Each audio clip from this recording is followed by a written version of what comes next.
Hello everyone, जैसा कि आप लोगों को पता है हम लोग क्या कर रहे हैं, बहुत सारा अपना टॉपिक सबको कवर करें। तो आज का जो हम लोग का ये पहला क्लास है जिसमें हम आप लोगों को कवर करेंगे इनकम फ्रॉम अदर सोर्सेज। ठीक है, 5 हेड्स ऑफ इनकम होता है। ठीक है, हेड्स ऑफ इनकम कितना होता है total? 5। Income from salary, income from house property, income from business profession, ठीक है, इनकम फ्रॉम कैपिटल गेन्स और लास्ट हेड होता है इनकम फ्रॉम अदर सोर्सेज। तो आज का ये जो वीडियो है इसमें हम आप लोग को बताएंगे कि income from other sources actually होता क्या है। अब देखो, इनकम फ्रॉम अदर सोर्सेज का मतलब होता है ऐसा इनकम जो क्या होगा 4 हेड्स ऑफ इनकम में। 4 हेड्स ऑफ इनकम मतलब कौन कौन सा? Salary, house property, capital gains और बिजनेस एंड प्रोफेशन में नहीं पड़ेगा। उसको हम लोग क्या बोलते हैं? इनकम फ्रॉम अदर सोर्सेस में डालते हैं। एग्जाम्पल समझोगे पहले। देखो, इनकम फ्रॉम सैलरी बहुत ही ईजी है। जहाँ पे कोई व्यक्ति किसी संस्था के अंतर्गत या फिर किसी ऑर्गेनाइजेशन के अंतर्गत काम करता है तो उसको इनकम फ्रॉम सैलरी मिलता है, सैलरी से मिलकर इनकम। ठीक है, दूसरा होता है इनकम फ्रॉम हाउस प्रॉपर्टी।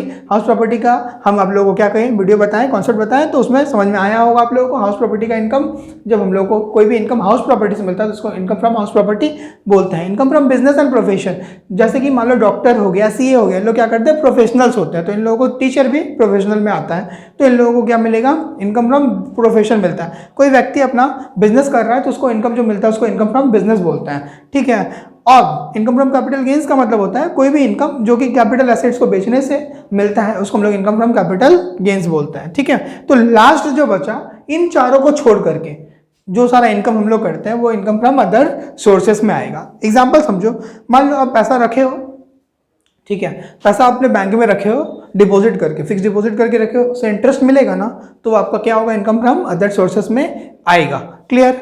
दूसरा एग्जांपल समझो, कोई विडो है जिनका पति का देहांत हो चुका है, उनको कंपनी से पेंशन मिलेगा तो वो भी इनकम फ्रॉम अदर सोर्सेस में ही लिया जाएगा। नेक्स्ट एग्जांपल, कोई आदमी हॉर्स रेस, कार्ड गेम से कुछ कमाता है तो उसको भी इनकम फ्रॉम अदर सोर्सेज में लिया जाता है। आज के समय बहुत ही पॉपुलर है ड्रीम 11, आप लोग नाम सुने होंगे क्या?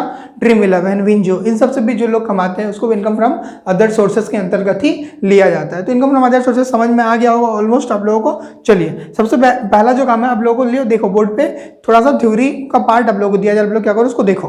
ठीक है, आप लोगों को समझ में आएगा। Section 56 of the income tax act 1961, section 56 के अंतर्गत बताया गया है इनकम फ्रॉम अदर सोर्सेज को। ठीक है, कितना में? सेक्शन 56 के अंतर्गत it is the last and residual head of income. इसीलिए इसको कौन सा इनकम बोला गया? लास्ट। जो इनकम इन 4 हेड्स में नहीं आता है, ऊपर वाले 4 हेड्स में, salary, house property, business profession और कैपिटल गेन्स में नहीं आता, उसको कहां पर डालते हैं? इनकम फ्रॉम अदर सोर्सेस के अंतर्गत डालते हैं, वही बोला गया है। ठीक है, इसके बाद देखो, basis of charges under section 56। तो यहाँ पे देखो बोर्ड पे दिया जा रहा है आप लोगों को, section 14 of the income tax act 1961 classified the sources of income of the SSC under the 5 heads. ठीक है, सेक्शन 14 के अनुसार आप लोग जानते हो 5 heads of income from salary, income from house property, income from other source, income from business profession, income from capital gains, सब दिया गया है। ठीक है, 5th हेड को बोला गया इनकम फ्रॉम अदर सोर्सेस। ठीक है, as per section 56 subsection 1, any taxable income from whatever source derived which does not specifically fall under any of the first 4 heads of income। ठीक है, मतलब सेक्शन 14 के तहत इन चारों हेड्स ऑफ इनकम में, मतलब सैलरी में, हाउस प्रॉपर्टी में, कैपिटल गेन्स में और बिजनेस एंड प्रोफेशन में जो इनकम नहीं पड़ता है उसको हम लोग कहां पे डालते हैं? इनकम फ्रॉम अदर सोर्सेस में। समझ में आ गया? तो उसके बाद यहां पे देखो, सबसे बड़ा बात जरूरी है, कंडीशन 3 होना चाहिए। सबसे पहला होना चाहिए there must be an income, कोई इनकम होना चाहिए। समझ में आया? तो पहला क्या होगा? कुछ इनकम होगा। नेक्स्ट है the income must be not exempted income, वो ऐसा इनकम हो जो कि एग्जेम्प्टेड इनकम ना हो। अब एग्जेम्प्टेड इनकम, कुछ इनकम थे जो कि क्या थे? इनकम एग्जेम्प्टेड थे, छूट, जैसे कि एग्रीकल्चरल इनकम जो होता है वो एग्जेम्प्टेड होता है। ठीक है, इंडियन एग्रीकल्चर इनकम यदि आपको मिलता है तो वो क्या होगा? एग्जेम्प्टेड इनकम में उसको डाला जाता है, उसको हम लोग क्या करते हैं? यहाँ पे नहीं ले सकते हैं। ठीक है, तो एग्जेम्प्टेड नहीं होना चाहिए। नेक्स्ट बोला गया था income must not be chargeable under any of the first 4 heads of income, और वो इनकम उन चारों हेड में, सैलरी में, बिजनेस प्रोफेशन में, हाउस प्रॉपर्टी में और कैपिटल गेन्स के अंतर्गत ना पड़े, तब कहां जाएगा? वो इनकम फ्रॉम अदर सोर्सेज में तभी जाएगा, अदरवाइज वो इनकम फ्रॉम अदर सोर्सेज में नहीं जाएगा। उम्मीद करता आप लोगों को ये समझ में आ गया होगा basic condition. Income chargeable under the head income from other sources. ठीक है, क्या क्या इनकम जो कि चार्जेबल होगा इनकम फ्रॉम कहां पे? अदर सोर्सेज में। देखो, सबसे पहला लिखे हैं हम आप लोगों को, देखा, dividend receive from foreign company, कोई भी डिविडेंड आप रिसीव करोगे कहाँ से, फॉरेन कंपनी से। कहाँ से रिसीव करोगे, फॉरेन कंपनी से रिसीव करोगे, तो उसको हम लोग क्या बोलते हैं, dividend receive from foreign company. Dividend का मतलब क्या होता है, एक तरीके का जब आप पैसा लगाते हो किसी भी कंपनी में तो कंपनी क्या करता है, आपको डिविडेंड पे आउट करता है, ठीक है। तो अब याद रखना यहाँ पे बोला गया है dividend receive from foreign company, ठीक है। याद रखना सिर्फ फॉरेन कंपनी का ही डिविडेंड टैक्सेबल होता है इनकम फ्रॉम अदर सोर्सेस में। लेकिन और एक चीज नया बात बताते हैं आप लोगों को, इंडियन कंपनी से भी यदि आपको डिविडेंड मिलता है ना तो ये पहले एग्जेम्प्टेड अंडर सेक्शन 10 सबसेक्शन 34 में, लेकिन अभी के डेट में income dividend receive from Indian company ये भी क्या है, एग्जेम्प्टेड नहीं है। अब आपको क्या करना पड़ेगा, इसके ऊपर भी टैक्स पे करना पड़ेगा। आपको क्या करना पड़ेगा, आपको अपना इनकम को टैक्सेबल अमाउंट क्या करना पड़ेगा, पे करना पड़ेगा। यदि आपका इंडियन कंपनी से डिविडेंड मिलता फिर भी आपका वो टैक्सेबल है इनकम फ्रॉम अदर सोर्सेस में। समझ में आ गया, तो यहाँ पे नहीं लिखा, आप लोग क्या करना उसको लिख लेना, ठीक है। नेक्स्ट देखो यहाँ पे लिखा ना, dividend receive from Indian company is exempted under section 34, तो ये क्या है, एग्जेम्प्टेड अब नहीं है। Now it is taxable, now it is taxable, ठीक है। नोट्स पुराना है इसीलिए आप लोगों को यहाँ पे वो दिखेगा नहीं, ठीक है।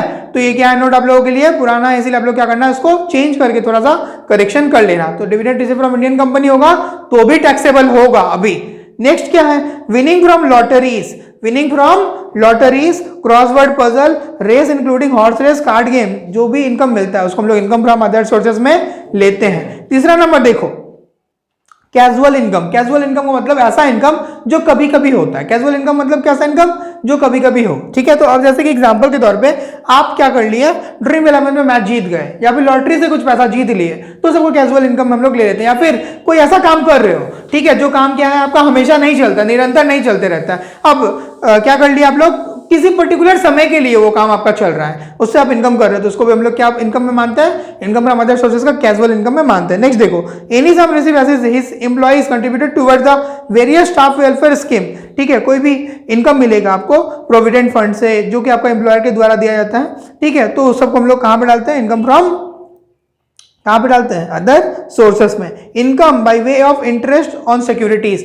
कोई भी इंटरेस्ट मिलेगा या फिर कोई भी सिक्योरिटीज से पैसा मिलेगा वो भी आपका इनकम फ्रॉम अदर सोर्सेस में मिलेगा। लेकिन इसके लिए भी क्या करना पड़ेगा, प्रॉफिट एंड गेन्स में हम लोग नहीं डाल सकते इसको, ठीक है। Next, income from plant machinery furniture let out on hire whether it is actual business of the assessee, ठीक है। अब मान लो कोई भी इनकम जो कि प्लांट एंड मशीनरी किसी को आप लोग क्या किए हो, हायर करने के लिए दिए हो, तो उससे भी जो इनकम मिलता है उसको भी इनकम फ्रॉम अदर सोर्सेज में लेते हैं। लेकिन यदि ये उसका बिजनेस होता, क्या करना, हायर पर देना, बिजनेस होता तो उसको इनकम फ्रॉम बिजनेस में लेते, ना कि इनकम फ्रॉम अदर सोर्सेज में लेते। तो इसको समझना है जरूरी। Any sum received under the keyman insurance policy, ठीक है, कोई भी कीमैन इंश्योरेंस पॉलिसी के तहत आपको कोई भी पॉलिसी एश्योर्ड किया गया, उससे जो पैसा मिलेगा वो भी आपको इनकम फ्रॉम होगा अदर सोर्सेस में। नेक्स्ट है, any gift receive from individual और into divided family from the certain individual is chargeable to the tax during the previous year, ठीक है। अब कोई भी गिफ्ट मिलेगा वो क्या होना चाहिए, gift amount must be exit होना चाहिए, 50,000 से ज्यादा होना चाहिए, तब वो टैक्सेबल होगा इनकम फ्रॉम अदर सोर्सेस में, ठीक है। Head income from other sources provided the gift amount must exit 50,000, ठीक है। 50,000 से ज्यादा होगा तो वो टैक्सेबल होगा, उससे कम होगा तो टैक्सेबल नहीं होगा। क्लियर, शादी में जो सब 2-2 करोड़ का गाड़ी सब ये सब टैक्स बिल्कुल टैक्सेबल अमाउंट होगा, बिल्कुल होगा टैक्सेबल। ओके, तो समझ में आ गया आप लोगों को यहाँ तक। अब क्या करो, आप लोग नेक्स्ट वीडियो देखो, वहां पे आप लोगों को क्या होगा और हम डिटेल्स में और समझाएंगे, ठीक है। आप लोग क्या करो, वीडियो अच्छा लगा तो चैनल को लाइक कर देना, शेयर करना, सब्सक्राइब कर देना चैनल को। थैंक्स फॉर वॉचिंग देव ज्ञान।